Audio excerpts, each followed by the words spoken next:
Hello, I'm Mac Brunson, and this is At This Time. It was the year 1306, and all of Europe was really fastened to Scotland. All the attention of Europe was looking at Scotland at the time because there were two men who were rivals for the throne of Scotland. One was Robert the Bruce, and the other was John Comyn. Now, we don't know a whole lot about him, but he had a very valid claim to the throne of Scotland. And Robert the Bruce called him and said, or sent word to him and said, let's meet at the high altar of the Greyfriars in Dumfries.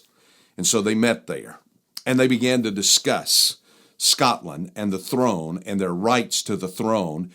And as the discussion went on, it got heated, and it got so heated that there at the high altar in the Greyfriars Church, Robert the Bruce pulls out a dagger and he kills John Comyn. He rushes out of the church. He tells his men what he has done.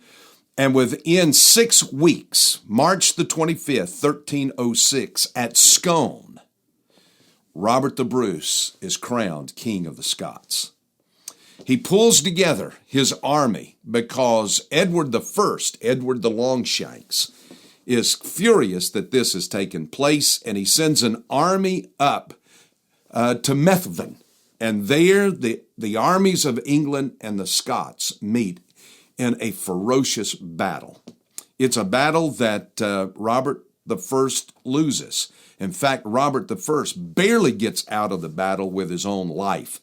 But escape he does. He gets away, and he is going to live the next number of years almost in hiding. The British capture his wife and daughters. They execute several of his brothers.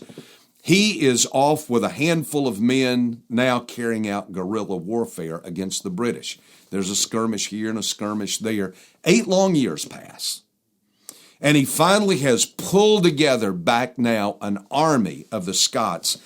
And he meets not Edward I, who's dead and gone now, but Edward II, the son of Edward I. He is not the man that his dad was. He's not the warrior that his dad was. And there at the Battle of Bannockburn, Robert the Bruce defeats Edward II and gains basically independence for a period of time for Scotland. Fascinating story. But let me tell you one that is more fascinating. There was one who was born king, who did not kill someone to become king, but as king allowed himself to be killed on a cross, executed, in order that he might free all of those of us who would follow him and receive him as King and Lord and Savior.